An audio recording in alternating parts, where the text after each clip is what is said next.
Welcome to our Living Like the Saints. Today's saint is Teresa of Avila. She was a sister who lived in Avila, Spain, and was good friends with John of the Cross, who was another famous saint. Teresa is a doctor of the church and had a great love for the Lord. Teresa had some interesting things happen to her. She was often writing back and forth with people using a scribe and someone helping her to write things. Teresa is well known for a couple of different things. One is her ecstasy, is what it's called. And she had this great vision of God, and she also had a vision of hell. And God allowed her to spend some time in hell just to kind of see what it was like.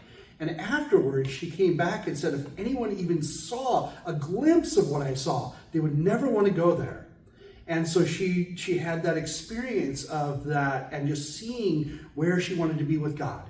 And knowing that grace of God was always one of the things she wanted to do.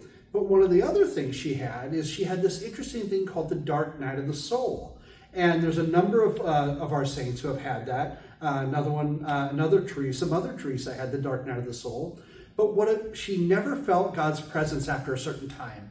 And when she prayed, she said sometimes it was just dry, but she kept praying knowing it was of God. And so she even worked through this time where she didn't feel God's presence, and she knew that he was there and loved her. And so she would see these things and then keep following Christ. One of the things she often had, and I usually talk about it in confession, is what she called her little prayer darts. And so it was those little prayers that she did each and every day and all through the day. So like if you see someone coming to you that you know is a little bit challenging, or they're going to say something you may not like, she would say something like, Lord, help me in this interaction, or help me with this person. And or like, help me with my children. Those are good prayers that we can do as parents. But also she had these little things of thanking God for the different things that happened in her life. So if she had a good experience with something, is thank you, Lord, for that thing that happened to me. One of the phrases that she did one time, she was knocked off a horse one time while she was riding across the country and fell into this mud puddle. And she famously said, Lord, if this is how you treat your friends, no wonder you have so few of them.